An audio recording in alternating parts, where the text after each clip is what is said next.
जिस पल का हम सबको इंतज़ार था वो आ गया है। भारत ने इस हथियार को बना करके विश्व की महाशक्ति बनने की तरफ एक बहुत बड़ा कदम उठाया है। और एक लंबे ब्रेक के बाद इंडिया टॉक्स वापस आ गया है एक और धमाकेदार वीडियो के साथ। और आज की इस वीडियो में हम बात करेंगे भारत के इसरो और डीआरडीओ द्वारा किए गए ऐसे चमत्कारी काम के बारे में जिसकी पहुंच दुनिया भर में जा चुकी है और दुनिया के हर एक देश हैरान है। नमस्कार दोस्तों, मैं साहिल चौधरी आप सबका स्वागत करता हूं आप ही के चैनल इंडिया टॉक्स पे। हमारे चैनल को सब्सक्राइब करके यहाँ वापस आने के लिए आपका बहुत बहुत शुक्रिया।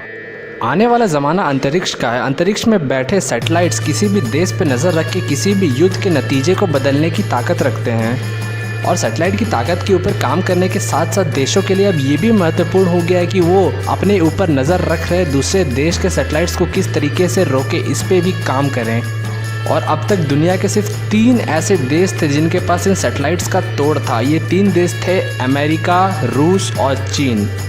इन तीनों देशों ने ए-सैट टेक्नोलॉजी विकसित कर लिया था। इसका मतलब होता है एंटी सैटेलाइट टेक्नोलॉजी, जिसमें एक बैलिस्टिक मिसाइल को एंटी सैटेलाइट वेपन की तरह यूज़ करते हैं और ज़मीन से शूट करते हैं सीधा सैटेलाइट को जो ऊपर 1-2 हज़ार फीट पर बैठा होता है। और ये मिसाइल्स ऊपर बैठे सैटेलाइट से टकरा करके ऐसा धमाका करते हैं जिससे वो सैटेलाइट ताश के पत्तों की तरह बिखर के ज़मीन पे गिर जाता है। और इसे कोई भी देश 10,000 फीट के ऊंचाई तक बैठे हुए दुश्मन देश के जासूस को ज़मीन पे रहते हुए ही तबाह कर सकते हैं।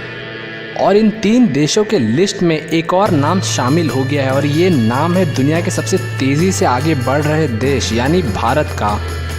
भारत के डीआरडीओ और इसरो ने एक जॉइंट प्रोग्राम किया था 27 मार्च को, जिसे नाम दिया गया था मिशन शक्ति। अब जानते हैं ये मिशन शक्ति क्या था। तो भारत ने 27 मार्च को अपने एक बैलिस्टिक मिसाइल को लॉन्च किया जो 300 किलोमीटर के हाइट पे बैठे भारत के एक डिसफंक्शनल सैटेलाइट को जा करके शूट करता है और उसे तबाह कर देता है। और इसी के साथ भारत 300 किलोमीटर तक के रेंज में मौजूद किसी भी सैटेलाइट को तबाह करने की शक्ति हासिल कर लेता है। डीआरडीओ के चीफ जी सतीश रेड्डी का ये कहना था कि जिस इंटरसेप्टर मिसाइल को यूज़ किया गया था एज एन ए-सैट मिसाइल, उसका रेंज 1000 किलोमीटर तक है, यानी वो 1000 किलोमीटर तक के हाइट पे मौजूद सैटेलाइट को भी तबाह कर सकता है। एक बात तो तय थी कि भारत के इस सक्सेसफुल मिशन के बाद दुनिया के बड़े बड़े देशों को मिर्ची लगने वाली थी और सबसे पहला रिएक्शन आया अमेरिका की तरफ से। अमेरिका की स्पेस एजेंसी नासा ने यह बयान दिया कि भारत के इस मिशन से उसके इंटरनेशनल स्पेस स्टेशन को खतरा हो रहा है, क्योंकि भारत ने जिस सैटेलाइट को तबाह किया वो इंटरनेशनल स्पेस स्टेशन से सिर्फ 120 किलोमीटर की दूरी पर था। और इस तबाह हुए सैटेलाइट का जो डेब्रिस था, यानी इस सैटेलाइट का जो मलबा था, वो जा करके इंटरनेशनल स्पेस स्टेशन के पास पहुंच गया है और उसे हानि पहुंचा सकता है। लेकिन क्योंकि भारत एक जिम्मेदार देश है, उसने इन सारे खतरों को ध्यान में रखते हुए इस टेस्ट को किया था और इस तरीके से किया था कि किसी भी सैटेलाइट को कोई भी नुकसान ना पहुंचे। भारत चाहता तो इस मिसाइल से 1000 किलोमीटर तक के रेंज के सैटेलाइट्स को भी तबाह कर सकता था, लेकिन उसने टेस्ट के लिए सिर्फ 300 किलोमीटर के हाइट पे मौजूद सैटेलाइट को चुना, जो कि एक लो ऑर्बिट माना जाता है, ताकि जो भी मलबा इस सैटेलाइट का हो वो जल्द से जल्द ज़मीन पर आके गिर जाए और किसी भी सैटेलाइट को नुकसान ना पहुँचाए। और जब भारत ने इस सैटेलाइट को तबाह किया तब ये सैटेलाइट बे ऑफ बंगाल यानी बंगाल की खाड़ी के ऊपर मौजूद था, जबकि अमेरिका का इंटरनेशनल स्पेस स्टेशन उस वक्त अटलांटिक ओशियन के आसपास मौजूद था। यानी ये सीधे तौर पे दर्शाता है कि भारत के इस सक्सेसफुल टेस्ट के बाद दुनिया के बड़े बड़े देशों को बहुत ज़्यादा मिर्ची लगी है।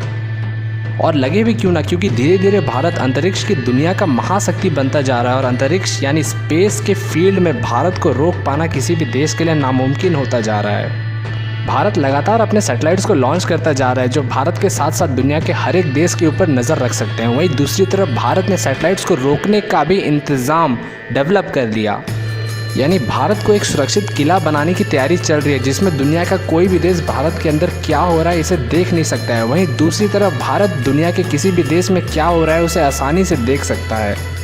जिस हिसाब से भारत तेज़ी से अंतरिक्ष के स्पेस में आगे बढ़ रहा है, ये तो यही दर्शाता है कि आने वाला ज़माना अंतरिक्ष की दुनिया का है और अंतरिक्ष की दुनिया का एक ही बादशाह है और वो है भारत। और दुनिया का कोई भी देश चाह करके भी भारत की जगह नहीं ले सकता है। दोस्तों, इस लॉन्च के बाद दुनिया के कई देशों के नेताओं को बहुत मिर्ची लगी होगी और दुनिया के कई देश चल रहे होंगे, लेकिन आप मुझे कमेंट में लिख करके बताइए कि दुनिया का कौन सा वो देश है जिसे सबसे ज़्यादा तकलीफ़ हुआ होगा भारत के इस टेस्ट से।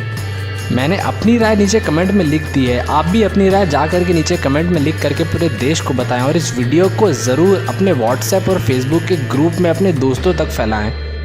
और अगर आपको ये वीडियो पसंद आए तो इसे लाइक ज़रूर करते जाइएगा और हमारे चैनल को तो सब्सक्राइब कर ही लिया होगा। तो मिलते हैं अगले वीडियो में, तब तक के लिए थैंक्स फॉर वॉचिंग।